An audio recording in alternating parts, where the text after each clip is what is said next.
Alors bonjour tout le monde, je vous souhaite la bienvenue dans ma première capsule à vie sur YouTube de mon cours de sciences naturelles, mathématiques 5e secondaire. Je sais que ça fait un petit peu drôle, mais c'est dans le but de récupérer nos cours qu'on a dû rater ensemble dû à cette triste pandémie mondiale. Donc qu'est-ce que je dois faire? C'est revenir un petit peu en arrière. On l'a vu avant qu'on se quitte, tout ce qui était fonction exponentielle. Là, on va reprendre ensemble tout ce qui est fonction logarithmique. Dans le but de voir dans cette section deux logs populaires qu'on utilise souvent dans les fonctions log, quelques propriétés importantes. C'est pas des grosses propriétés, mais c'est quand même importante pour la suite du chapitre. Et également comment on trace des graphiques, des esquisses plus ou moins à l'échelle à bras levés dans le plan cartésien. D'abord, je tiens à vous dire que, avant que je parte, là, je me suis acheté un beau tableau blanc juste pour vous, presque flambant neuf, là, pour que ce soit plus clair à s'enseigner les choses, comme si j'étais avec vous en classe. La seule différence, vous allez voir, là, c'est que vous n'êtes pas là. Mais tout le reste est pareil, je vais essayer d'agir de la même manière, comme étant plus ou moins drôle dans mes interventions. Donc, premièrement, comme je le disais, les logarithmes ont été, la fonction logarithmique a été inventée par un dénommé John Napier. C'est un Écossais, années 1600, plus précisément 1614. Il a voulu trouver une fonction qui lui permettrait de trouver des exposants.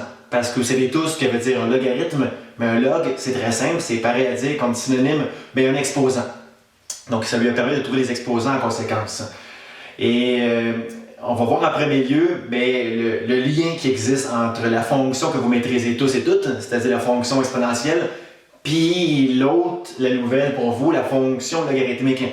Mais l'une va avec l'autre, parce que l'une est la contraire de l'autre et vice-versa, c'est-à-dire que ce sont les réciproques l'une de l'autre. Donc on va commencer ainsi, c'est-à-dire avec qu'est-ce qu'on maîtrise bien? La fonction exponentielle de base, c'est-à-dire y égale c à la x. Puis là-dedans, mon but, c'est de trouver sa réciproque, c'est-à-dire en inversant d'abord l'ordre de mes variables. Y est rendu x, et bien sûr x en exposant est rendu mon y. Là, je pourrais dire, ceci est ma réciproque. Mais en réalité, on va l'embellir en isolant, c'est clair, le y. C'est-à-dire, pour avoir la chance d'isoler y, il faut avoir recours à c'est quoi un logarithme? C'est très simple, un log, c'est un exposant. Fait là-dedans, parmi x, c'est y. Mais qu'est-ce qui est mon log? C'est l'exposant, donc c'est y qui est mon logarithme. J'écris qu'est-ce que je connais. C'est-à-dire qu'un exposant, c'est un log. Un log vient jamais seul, il y a toujours une base. Et la base à mon log est la même que la base à ma puissance exponentielle, c'est-à-dire c. De bien sûr, qu'est-ce qu'il me reste à inscrire? X, qu'on appelle la puissance. Car la puissance, c'est juste le résultat, d'une base d'un exposant. Donc x est appelé le résultat puissance. Tous les termes possèdent le même mot. Qu'on parle dans l'exponentielle versus le log, toutes les lettres ont les mêmes mots, sauf qu'une seule lettre qui va changer de terme. D'abord, les c, autant de la puissance exponentielle que dans le log, c'est la base. Dans les deux cas, la base, c'est c. Autant la base de mon log que la base de ma puissance exponentielle. Pareil pour y. Y ont les mêmes termes, c'est-à-dire y, c'est appelé des exposants. Parce que bien sûr, dans la puissance exponentielle, l'exposant de la base, c'est clairement y.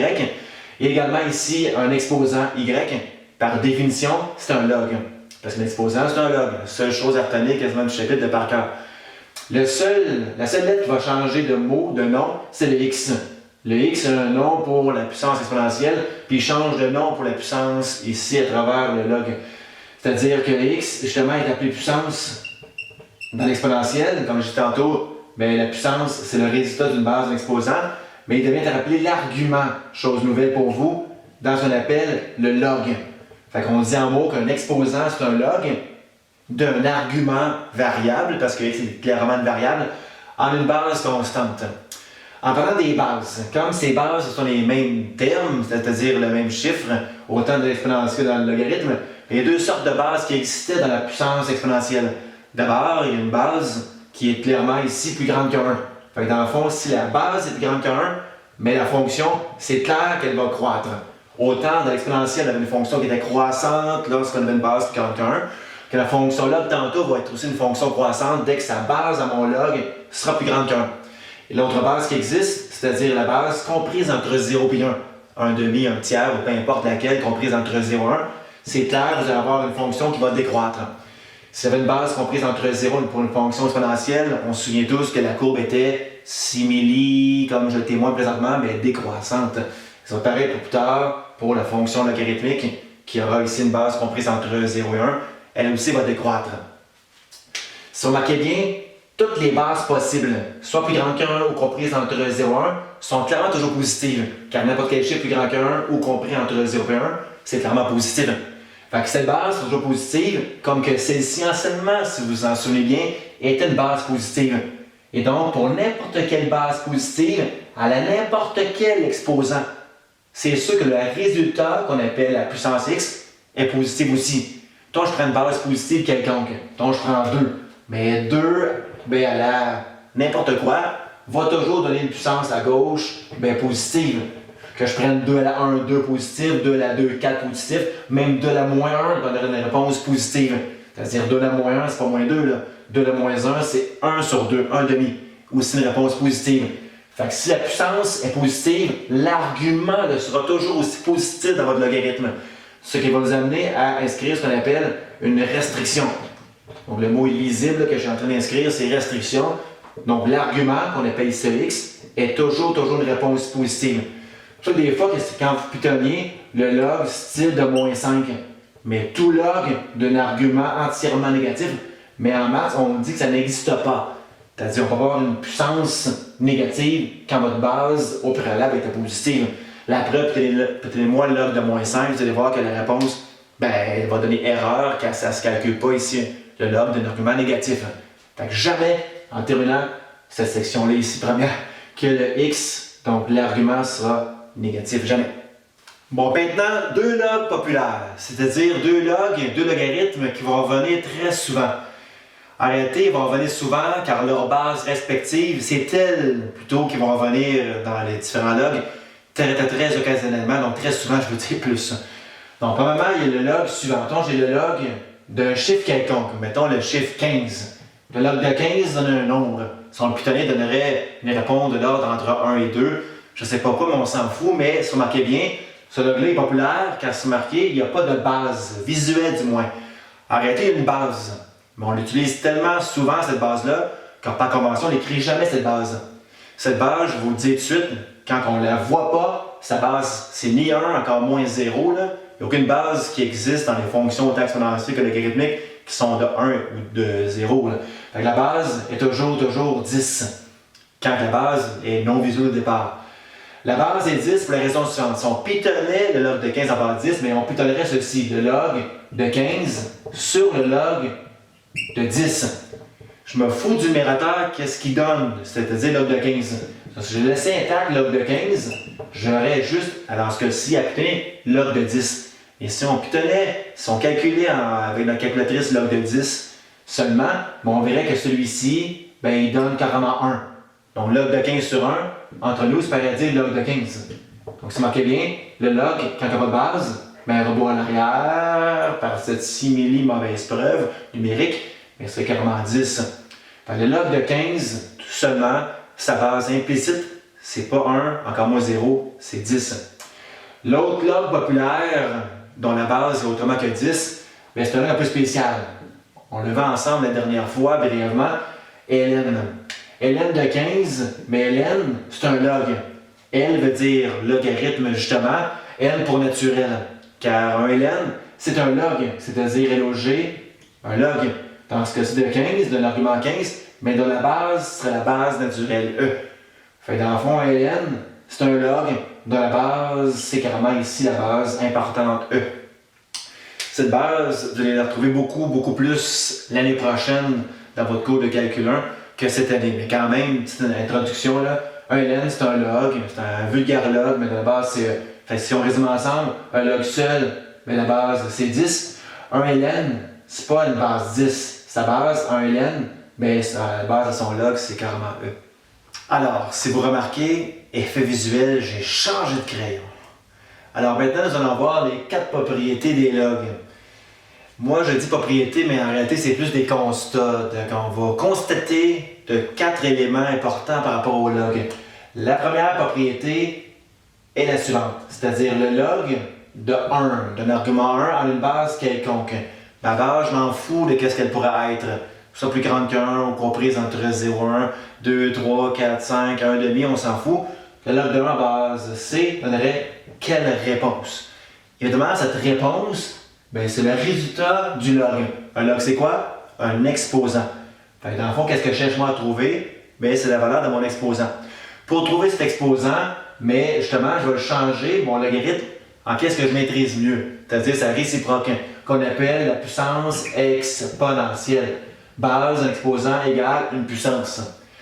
Par moment, la base en mon exposant est la même que la base de mon log, c'est-à-dire C. Fait que base C, là je me demande à laquelle exposant. Mais est-ce que c'est 1 ou mon point d'interrogation, mon exposant?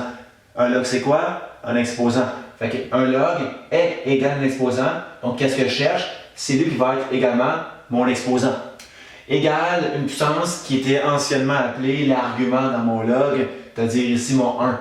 Là c'est évident, je sais que vous savez que n'importe quoi, à laquelle exposant me donne 1 comme puissance, c'est à la 0. Fait que comme cet exposant, il faut qu'il donne 0, mais c'est la même valeur qu'ici que mon logarithme, qui lui aussi va donner 0. Parce que n'importe quoi à la 0 donne tout le temps comme puissance, clairement 1. Fait que le log de 1 en base 2, le log de 1 en base 4, le log de 1 en base, je m'en fous, va toujours donner 0 pour la raison suivante. La deuxième propriété, c'est le log de quelque chose, C, en une base identique. Fait que le log de C en base C donnerait quelle réponse? Pour savoir que le log de 2 en base 2, le log de 3 en base 3 donnerait quelle réponse? Je vais me servir ici à qu'est-ce qu'on maîtrise mieux, encore une fois, le même principe que tantôt, mais la puissance exponentielle. Bon, la base de laquelle? La base de ma puissance est la même que la base de mon log. Donc, ce C est arrêté cette base. À laquelle exposant? À la C ou à la point d'interrogation, un log, c'est un exposant. Donc, c'est lui ici qui est mon exposant, mon point d'interrogation. Fait qu'ici, à la quoi donnerait quelle puissance? Mais cette puissance, c'était anciennement l'argument dans mon log. Donc, ce C-là se ramasse à être ici appelé la puissance. Là, c'est assez évident, merci, que C à la quoi donne C? C'est à la 1.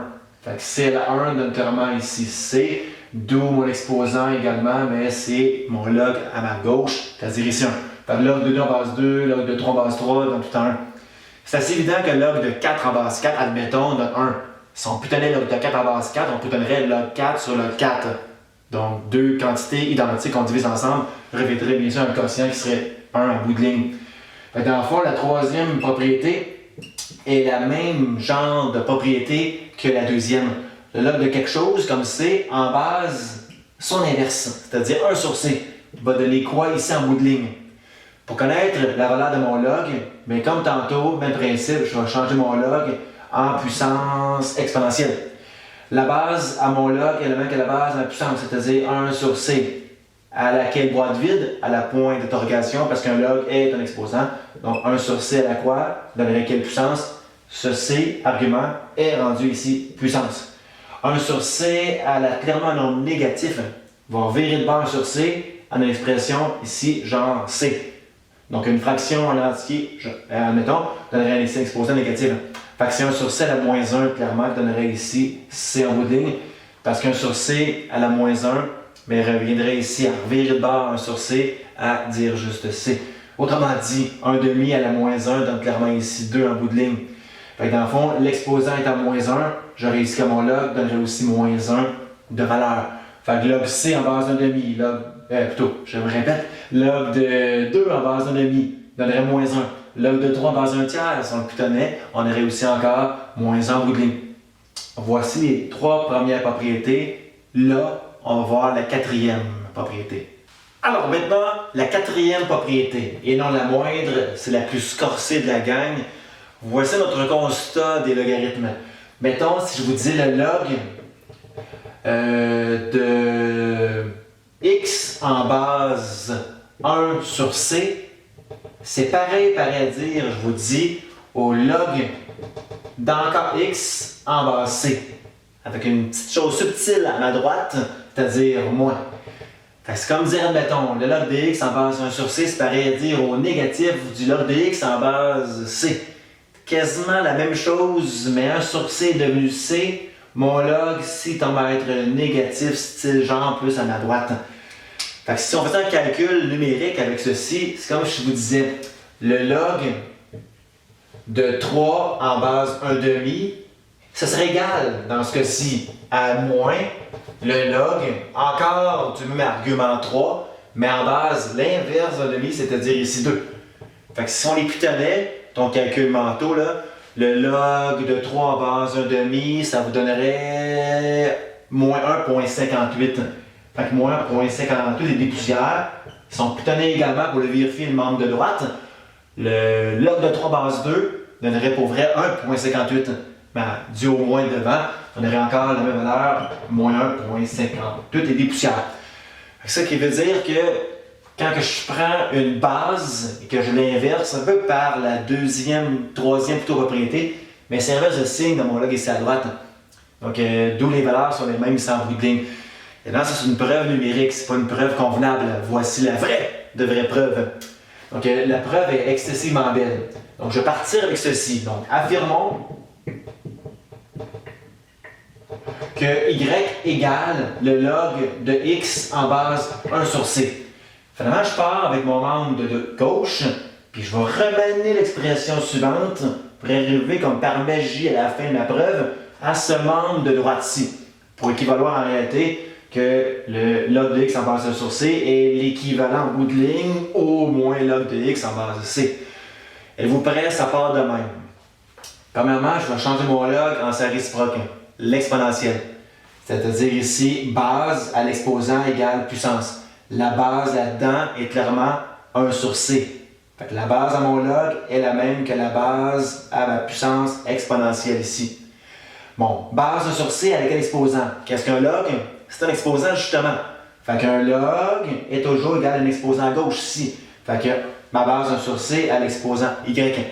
Égal, on appelle une puissance. La puissance, c'est le dedans du log. C'est-à-dire, anciennement, l'argument du log est appelé ici à la puissance x. Fait que base à l'exposant égale puissance. 1 sur c à la y égale à x. Là, mon but, c'est de faire intervenir un moment donné dans ma preuve, mais un nombre négatif, un terme négatif. Il apparaît ici, le négatif. Premièrement, 1 sur c, c'est pareil à dire c à la moins 1. c exposant moins 1 est l'équivalent à dire ici, bien, mon petit 1 sur c. Voici 1 sur c qui, au départ lui-même, était à la bien sûr y. Fait que égal à toujours ici x. Fait que je ne change rien ici à mon expression, je vais juste changer en réalité 1 sur c, mais en base de c. c exposant moins 1 était l'équivalent de 1 sur c ici. Par après, bien sûr, j'en fais une parenthèse, c'est-à-dire en multipliant ensemble mes exposants. Fait que dans le fond, je continue ici à ma droite, j'aurai c toujours, moins 1 fois y, moins y, égale à x. Fait que mon moins, il apparaît ici en réalité. Ce moins-là est le même que ce moins ici, je vous jure. Autre étape, je vais revenir à l'arrière. Moi, à la fin, je vais arriver à ça ici, à moins log de x en base de c. Fait que je vais revenir ici à changer mon exponentielle en sa réciproque, bien, le logarithme. Fait que dans le fond, ici, là-dedans, mon log, c'est quoi? C'est l'exposant. Fait que mon log, c'est donc ici dire mon moins y, pardon. Fait que mon y égale mon log. L'exposant égale le log. La base de mon log est la même que la base à cette puissance exponentielle, donc ce c. Fait que la base, donc encore ici c, de l'argument à mon log, qui était avant ici appelé la puissance à mon log, donc le x. Ceci ressemble étrangement à cela. Fait que dans le fond, la seule chose qu'il me reste à faire est isoler mon y en disant le membre de gauche autant que de droite par moins 1. Fait que j'aurai y isolé à, ben le moins, je vais mettre comme coefficient dans mon log, c'est mon paramètre a de ma fonction logarithmique. Fait que dans le fond, je vais mettre le moins devant mon logarithme ici, pour mieux le rendre esthétique, si on peut dire. Le log de x en base c. Fait que ce moins-là, il est rendu en avant du log en plein ici. Vous en convenez que moi, je suis parti avec log de x en base sur c. Je suis arrivé à prouver que ça donnait aussi le moins log de x en base sur c. Fait que si y égale ceci, et que y égale cela, c'est que ceci est identique à cela, ce qui démontre que la quatrième propriété est donc vraie. Fait que je répète, le log de x en base 1 sur c est pareil à dire log de x en base c, mais négatif, comme par le cas numérique suivant.